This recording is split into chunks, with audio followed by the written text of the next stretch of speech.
Hello viewers, welcome to Wronghack YouTube channel, and in this video we are going to show you how to write the Dart code in the Flutter project. So before starting the video, let me tell you that you can also hire us on Fiverr. So if you are coming from this YouTube channel, then you can also tell us that you are coming from our YouTube channel and you can get the discount on this price also. So here we also started the Flutter series for the mobile development that is present on our channel. So I will put the link of this playlist in the description of the video. You can check the description to learn more about the Flutter. So as you know, the programming language that the Flutter uses is the Dart. So it is used to build the front end of the mobile applications. So it is also the object oriented language. So these are the things that we will discuss in this lecture. So first we will discuss about what are the functions, variable types, classes, class constructors with optional named parameters. So these are the things that we will discuss in this video. So in this video we are not performing anything in this Visual Studio Code because this is the Dart basics. So we will perform these tasks online on the website that is the dartpad.dev. I will put the link in the description of the video. You can check the description and follow this website. So here is the Dart pad, and here we will write the code for the Dart, and then we will click on the run button to run the application or run the Dart code.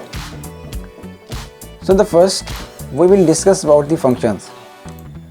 So the main function, as you know, main function is the function that will run once the application is running. So now we will create the main function.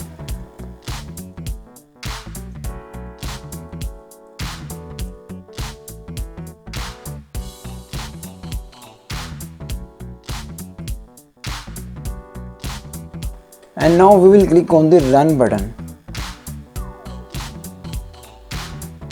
So as you can see, we successfully created the main function in the Dart and print some text, hello world.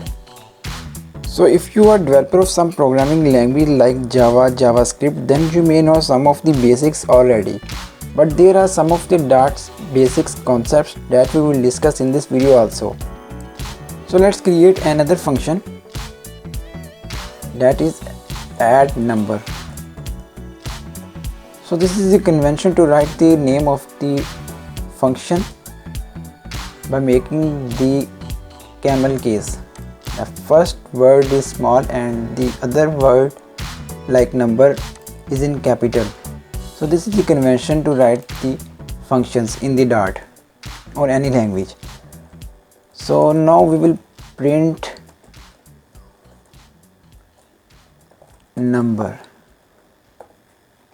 and now we will call this function in the main function, add number, and run this application. So first it will print the number and then it will print the hello world like this. So now we will pass the parameters. So here I have not written the return type of the function. That void is the return type of the main function, that it returns nothing. So we have to write the return type of this function also, that is void. So to pass the parameters in this function, add number function, we have to write the parameters here.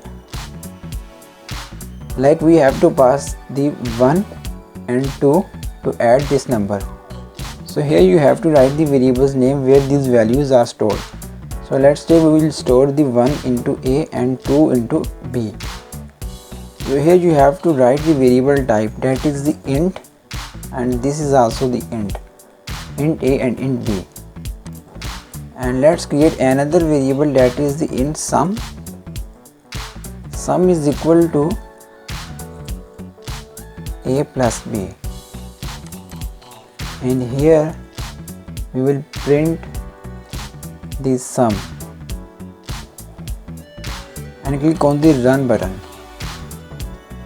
So here it prints the 3 and the hello world. So here we created the custom function, that is the add number, that takes two values 1 and 2 and add these values and print that value. So here is the return type is the void.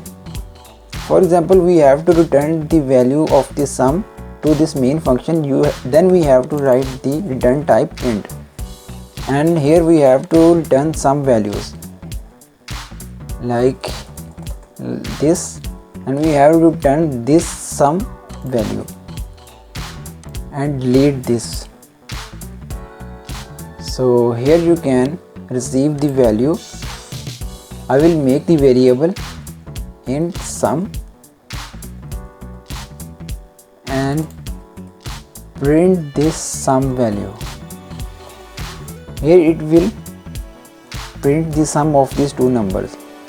So we will pass the values 1 and 2 to this function add number into a and b, and here we create another variable of int data type and return the sum a plus b to this function where it is calling add number, and we will store this sum into another variable, that is sum is equal to 1 plus 2 3, and then we will print the sum. So I have clicked on the run button, and here it shows the sum, that is 3.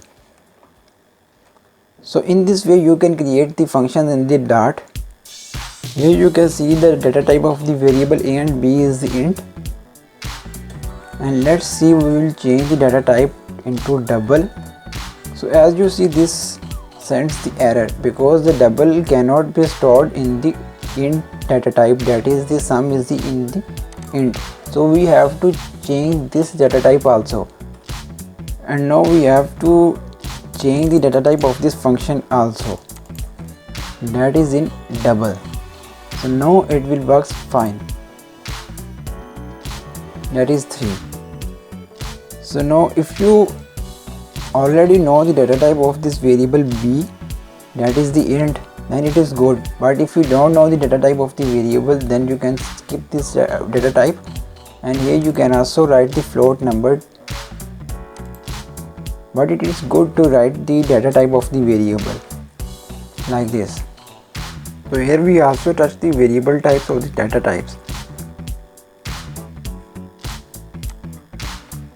like the int, double, float, and var is the general name of the variable type, because if you don't know the return type, that is the double or int or the float, then you can write the variable type as var. It will store all the data types. So here is another data type that is very important to know, that is the string text is equal to hello world, and print text like this. It will print the hello world. This is also the data type, that is the string in the capital. So here we discuss about the data types and the functions. So next we have to discuss about the classes. Now we'll create the class student.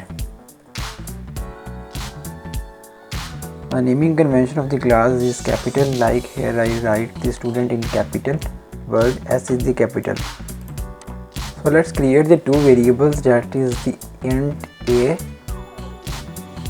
and the int b is equal to 5 and int a is equal to 10. So to access these variables in the main function, you have to create the object of the instance of the class student. So to create the instance of the class student, we have to create the object like this, var s1. S1 is the variable name or the object name, that is the student1 is equal to student. So here s1 is the object of the class student. So let's receive the values of the property a and print the value of the a, s1 dot a. So it will print 10 like this, and now we can also change the value of the a like this, s1 dot a is equal to 15. And let's create another object s2 and print the value of the s2.a.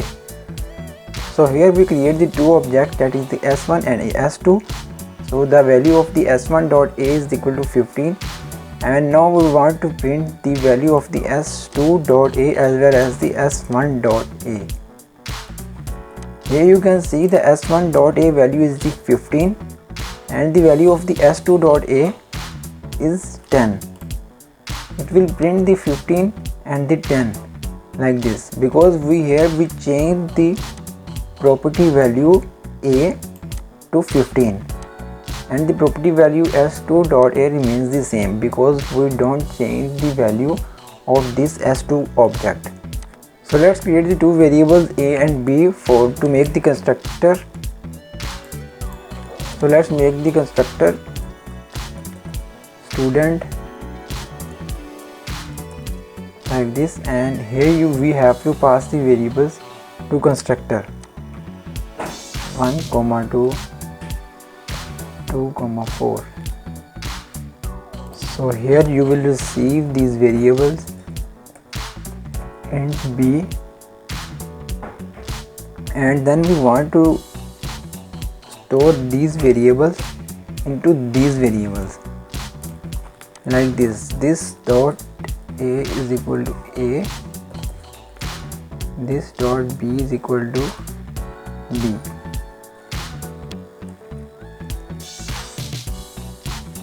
So this will store the values 1 and 2 into these variables a and b, and now we want to print these values. Print a and print b on the next line, and now we will run the program, run, and here I have clicked on the run button. So first it will run the s1 object, and once the class is called student, it will pass these values 1 and 2 to this constructor, and the value of the a becomes 1 and the value of b becomes 2, and it will print the 1 and 2. And now again when the student object is created, it will automatically call the constructor of this class and pass the values 2 and 4 and print the values 2 and 4 like this. And here we reached the fourth level, that is the class constructor, and now we will perform the optional named parameters. This can be used for two ways. For example, there is a list of the arguments that we have to pass in the constructor, and we don't know this series or we don't remember the series. For example, a, b, c, d, e, f, g, and we don't want to remember these variable names because here we don't remember these. Where we have to write the variable value e and variable value d. So we will use the named constructor like this. We will put the middle bracket around this constructor values. So here we have to pass the value using their names, like a value is 1 and b value is 2, like this.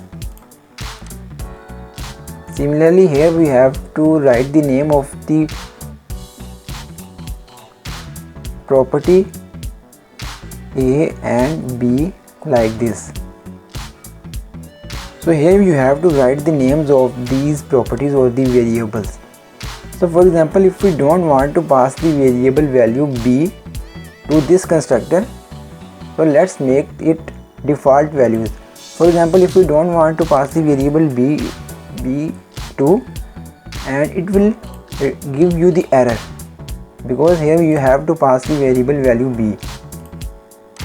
So it gives you the error, that is not error, but it will print the value null. So if you don't want to pass the value b, then we can leave this value as default value, that is the 10.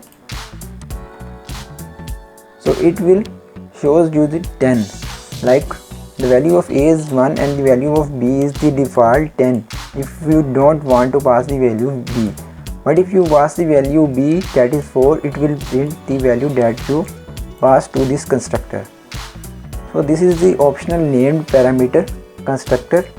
So like this video and subscribe this channel, and if you have any question, write the question in the comment box. We will definitely answer your question immediately.